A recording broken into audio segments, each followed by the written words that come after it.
Well, it looks like, or sounds like, the CAO over at CD Projekt Red is either lying to himself or lying to us.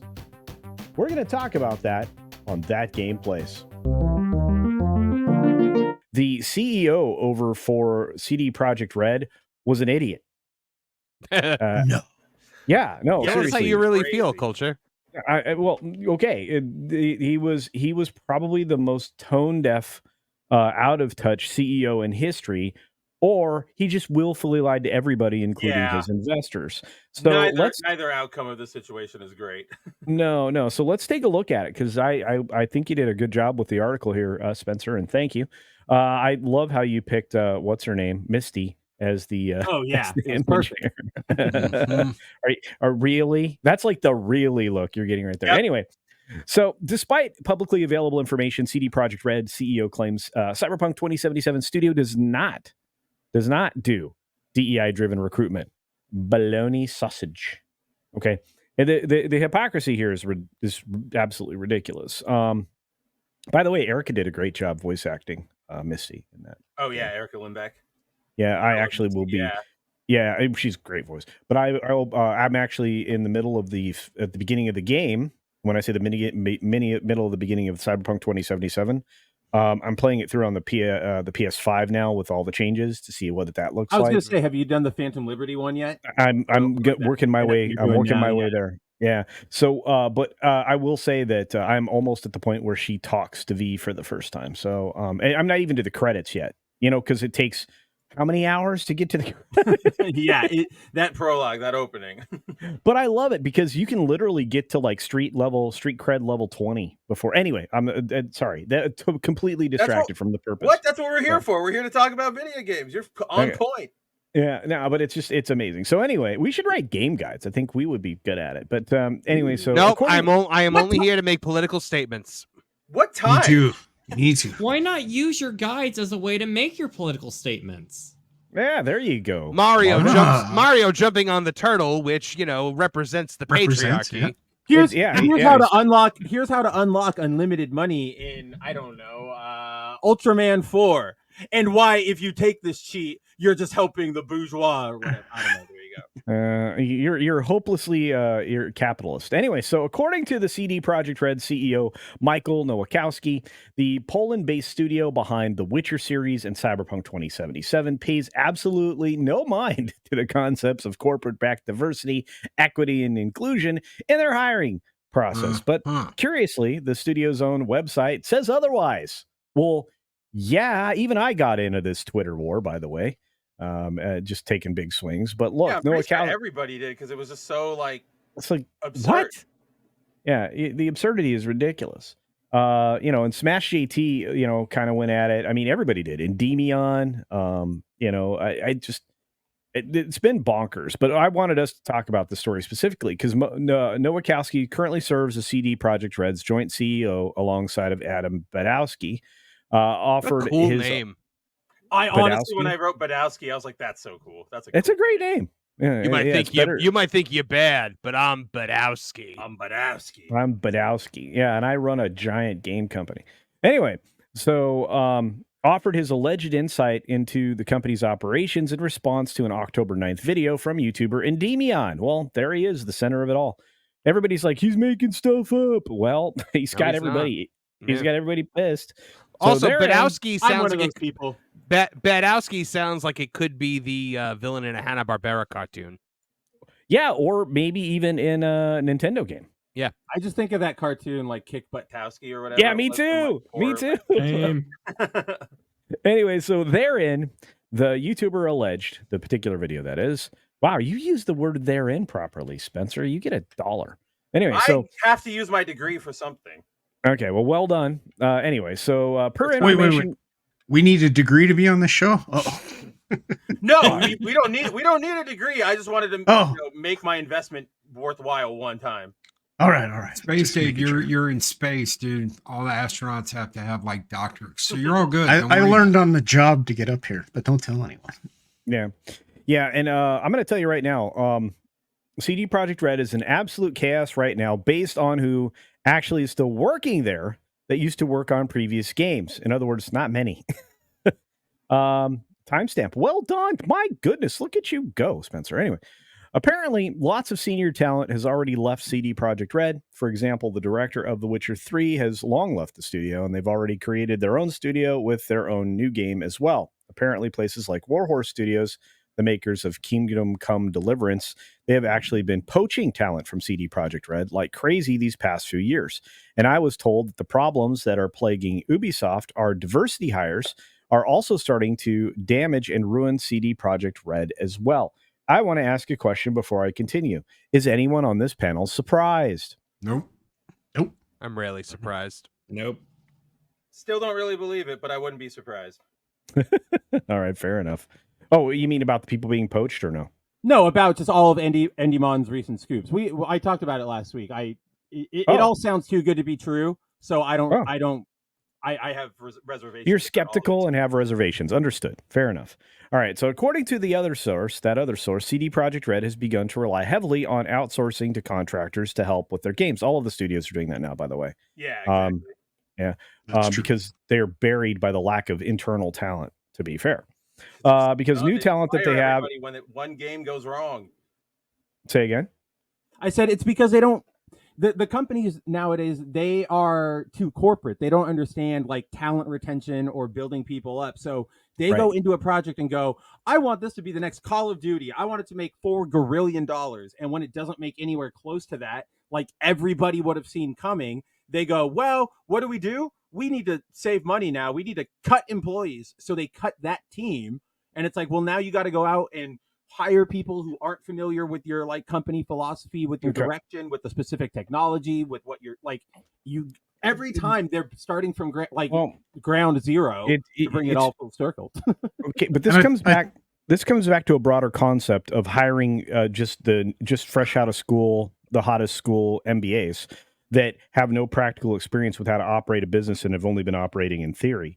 The case studies that they use mislead them into thinking that it's okay to shed employees and have churn, out of each of these teams. But the problem being is with that, and this is what you learn over time if you actually run your own company, is that you can ill afford to lose something called institutional memory. I forgot that term. That's what it was. Yeah. The institutional memory that you build the entire time is how this thing works, why this thing works, all of that. And the problem is, and I'm sure a lot of us, have experienced this, is that when you lose that institutional memory, your company becomes less efficient and effective. And people have to relearn things that have already been taught to them the previous game or the previous month or whatever, the previous season.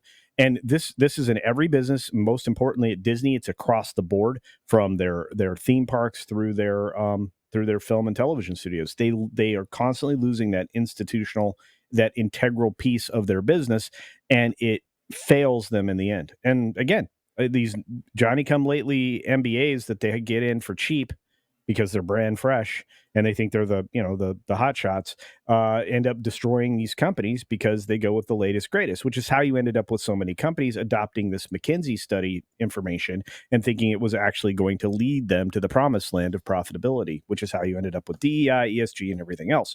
Anyway, that was a long way to go for that, but I just want to jump right into. But to play devil's advocate, that's been going on for a long time in other industries, like in the financial industry and such, where you get these hot shots that think they're going to make you a ton of money, and maybe they will short term, but they have no long term vision for anything. Look at the cycle for financial disasters. Buildups in either housing or commercial real estate or in various types of investments and things like that. They come in waves, right?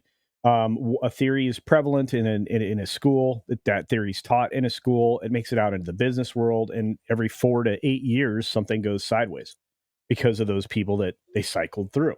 It's like, look, there's no shortcut in business. There's no shortcut to success, and that's what these corporations are looking for. They're looking for endless profits and continuous growth in a cycle that is impossible to maintain or achieve. I think beyond profit. Yeah, go ahead. Yeah. Just sorry to interrupt, but I think it's not just profit, it's the increase of endless profit. I think that's the direction you're going, which is, hey, I don't just make a dividend. I want to see that dividend triple and then quadruple, and then it never ends. Like there's this, as you said, there's this concept of, hey, I always want to see an increase, and that's not always possible. I mean, you're going to hit a wall sooner or later where you can't expand any further, and you have no more audience to make money off of. But we're wildly apart from the subject matter. All I will say in response to that is every single industry has a point at which it reaches maturity or saturation, if you prefer, whatever business you'd like. Yep. So typically, in most countries, but some places are lagging behind. But yes. Yeah, no, it's true. And so what eventually happens is you just run out of audience, right? So it doesn't matter if it's the game, a television, film, whatever. You run out of audience. So in the case of CD Projekt Red, they had a very continually growing audience for their material. They've sold Witcher 3 forever. They had a huge buildup to Cyberpunk 2077. They had built-in fans because the fans trusted them because their games had been to that point, pretty darn good, right? And they weren't going to release something that's broken. And then what did they do? They released something that's broken, which is, what led us to this point. And then when they had that colossal oopsie, they leaned into the easier to attain, cheaper money. And that is going to be their downfall. Anyway, back to this. Can I throw something on there? Sure. All of these companies, every single one of them, whether you're talking about CD Projekt Red, Ubisoft, EA, whatever, they have all created this problem that we see in this article. And that is each and every single one of them, Capcom, EA, CD Projekt Red, Ubisoft, said, we don't want to use Unreal anymore. We don't want to use Unreal anymore. We don't want to pay Unreal to allow us to use their engine. We don't want to deal with it. We're going to go and we're going to do our own. That way we can do all of this in-house. And from everything that's being said here, they don't have anyone that remembers how to work on their own engine. And the only one that was very successful is Capcom. That's why every company is going back to Unreal, Loki. Like, yes. I don't know. I know you've seen it. Like, every company in the last month is like we saw it from Halo, we saw it from Konami. They're like, oh, we're going back to Unreal, even though they've got Konami is sitting on the Fox engine, which is what Kojima and his team made specifically for Metal Gear Solid 5. They made one other game with it, which was that really awful Metal Gear Solid Survive tie-in. And now nobody works there that knows how to use it. So they're going, all right, back to Unreal. That's insanity. That is insanity that you don't have anyone that understands your proprietary software. This is your software. This is your engine. You built it so you didn't have to pay for Unreal. And you have no one left that knows how to work it. That is the most dumb, asinine thing I have ever heard of in my life. We don't have anybody that understands how to work our own engine, so we're just going to go back to Unreal. I'll tell you this, coming from the financial industry, that happens all the time. They'll develop a platform, and then all those people will leave. It breaks, and nobody knows how to fix it. It happened time and time again. It was hilarious to see, but it's the fact of the matter. And it says, Culture was saying, they don't retain any of the knowledge from next person to next person. Yeah, look, and you have to preserve people. Look, churn in anything is bad for the most part. You try to eliminate or reduce churn down to the lowest possible levels. Regardless, when it comes to CD Projekt Red, they clearly are not leaning into their best assets. The Red engine is one of the greatest engines ever created. I can't imagine moving away from it, right? They had the problems they had in Cyberpunk because they went off and did their own thing. They had the problems with The Witcher because they went off and did their own engine. They wouldn't have had the same problems. EA said the same thing. Ubisoft said, every one of these companies besides Capcom and their RE engine said, well, including BioWare, when they made Andromeda, a lot of the problems we had were we didn't understand the engine and we didn't know how to use Frostbite and we didn't know how to use the Red thing and we didn't know how to use this in the engine. All of this would have been moot if they'd have never developed their own crap and just stuck with the Unreal Engine because it worked. Can you imagine a construction worker being like, I don't know how to use a hammer? No, okay, so let's sidestep the engine issues and say that just as they lacked foresight when it came to their own engine development and the turnover that they're allowing in their companies, which is what makes the engine a problem, they're being short-sighted when they're telling their audience that they don't do any of the things that they absolutely have broadcast that they do. So, according to Endymion, as I'm told, CD Projekt Red right now is in a very tough spot. They are apparently hoping that their pedigree is going to carry these games to millions in sales. Yeah, he added, I truly hope whatever comes from the next Witcher or Cyberpunk, that it is a repeat of the 2077, isn't a repeat of the 2077 launch, because they can't afford another disaster like that again. And he's correct. Eventually, taking notice of Endymion's video, I bet he did. Have you noticed how every one of these videos he's been putting out are like 100,000 views or more? Yeah. Anyway, Noah Kowski would reply to the YouTubers. To be fair, when you blow up, like when you make those kind of claims and you do a really good title, thumbnail, that's what can happen. Yeah, thumbnail and title. Yeah, true story. Yeah, how about you write thumbnails and titles for me, Spencer? You want to do that? You couldn't afford me, Culture. Oh. Dude, I have $6. Damn, you can afford 3 of me. Anyway, eventually he did notice on October 11th, roughly 2 days after the video's premiere, taking to his personal Twitter account, oopsie, the studio CEO asserted, seems we live in times where anyone can record complete nonsense and make a story out of it. CDPR talent leaving? We have the lowest rotation of people in recent years. DEI-driven recruitment, we hire based on merit and talent alone, just as we make games driven by artistic vision alone. Why did we choose Unreal Engine? Because it enables us to work on our games more efficiently and we remain cutting-edge tech-wise. The Witcher 3's director left? Yeah, more than 2 years ago. Now, he ultimately concluded, we can stop looking for conspiracy theories and go back to making cool stuff. I don't know, can you? Because almost every single statement he made can be refuted with information. And it says, however, despite Nowakowski's adamant denial that the studio does not engage with such DEI-driven hiring practices, it should be noted, and this is well done on your part, that CD Projekt Red's own website features a giant section describing both their diversity and inclusion initiatives as well as their overall ESG goals. To this end, in the subsection regarding the company's material sustainability issues, CD Projekt Red states that one of their social pillars is strengthening the DEI culture at CD Projekt Red by, among others, fostering inclusive leadership. Well, wow, Spencer. Got him. Was this hard to find? Right there. Was this hard to find? No, it's literally like you go to their site, and I think there's like an investor relations section, and you click that, and there's just a big old like our goals or whatever, and it's right there, and you can just see it. Right.